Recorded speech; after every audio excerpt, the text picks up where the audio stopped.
Hello guys, नमस्कार। स्वागत आप सभी का एक बार फिर से एक नई वैकेंसी में, जिसका नाम है एनालिस्ट कम प्रोग्रामर। प्रोग्रामिंग के भी प्रोग्रामर से भी बड़ी वैकेंसी, 6600 ग्रेड पे की वैकेंसी है। देखिए भाई, आज ही जारी हुई है, अभी थोड़ी देर पहले। चलिए, तो देखिएगा भाई क्या क्या सीन है इसके अंदर। 5 जुलाई को यानी कि अभी जारी हुई है। टोटल पोस्ट 45 है, एनालिस्ट कम प्रोग्रामर, जिसे हम लोग डीडी कहते हैं, डेप्यूटी डायरेक्टर।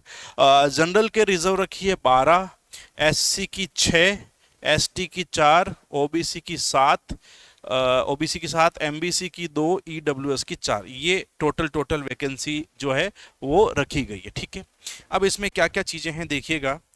हम आगे बात करते हैं, सीधा सीधा काम की बातें लाओ भाई, सीधी सीधी क्या करना। अब देखो, थोड़ा सा चेंज है। पिछली बार ये नहीं था, वैसे इस बार चेंज किया है इन्होंने, और वो क्या है वो देखिएगा। एजुकेशनल क्वालिफिकेशन, देखो ये बोलते हैं भाई एमसीए जो है वो चलेगा, कोई प्रॉब्लम नहीं है। बीई बीटेक जो है वो चलेगा, कोई प्रॉब्लम नहीं है।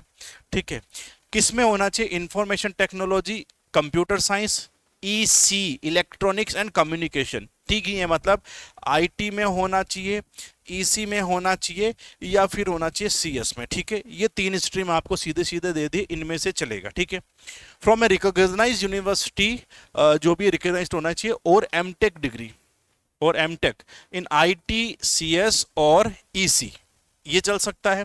या एमबीए आईटी चल सकता है। ठीक है, तो तीन है। बीई बीटेक भी चलेगा, एमई एमटेक जो इक्विवेलेंट डिग्री मानी जाती है वो भी चलेगी, और किसी के पास एमसीए है वो भी चलेगा, एमबीए आईटी है वो भी चलेगा। ठीक है, अब देखो इंपॉर्टेंट चीज ऐड करी है, 2 नंबर, 3 इयर्स का post qualification relevant work experience. Post qualification का मतलब हो गया कि एमसीए आपने किया है, उसके बाद में अनुभव चाहिए, या बी बीटेक आईटी में कर लिया, उसके बाद में 3 साल का एक्सपीरियंस चाहिए। तो 3 साल का पोस्ट क्वालिफिकेशन एक्सपीरियंस जो है वो इन लोगों को चाहिए। 3 साल का पोस्ट क्वालिफिकेशन एक्सपीरियंस इनको चाहिए इन लीगल एंटिटी, चाहे वो गवर्नमेंट ऑर्गेनाइजेशन हो, चाहे वो गवर्नमेंट अंडरटेकिंग हो, या पब्लिक लिमिटेड हो, या प्राइवेट लिमिटेड हो। मतलब कुल मिलाकर के वो कंपनी रजिस्टर्ड होनी चाहिए।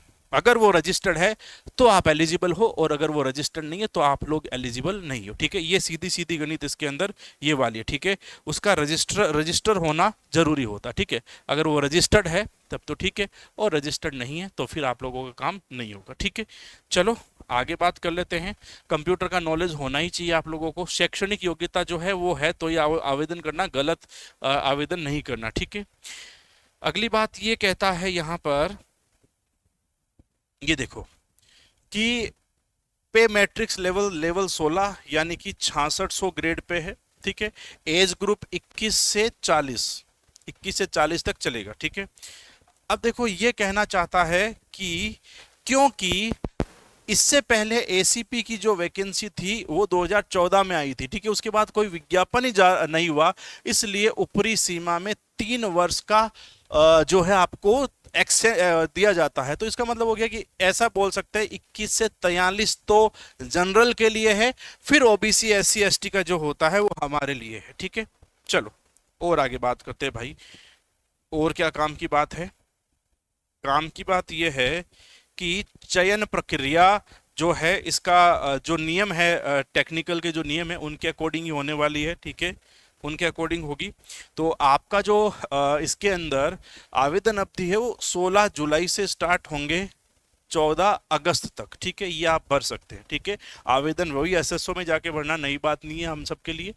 ठीक है, परीक्षा ये ऑटोमेटिकली बता देंगे। नियम 17 और 18 जो है आप लोगों के, ये इसके नियम है ना, कंप्यूटर राज्य राज्य सेवा नियम जो है उसके नियमों के अकॉर्डिंग ये भर्ती होने वाली है। ठीक है, तो ये भी कर लेना। ठीक है, आगे नई बात क्या है? आगे नई बात ये है आपके पास में कि इसके अंदर सिलेबस जो है वो है ये वाला। देखो, तो आप लोगों के पास में 2 पेपर होंगे, पेपर 1 पेपर 2, 100 2 घंटे के, ठीक है।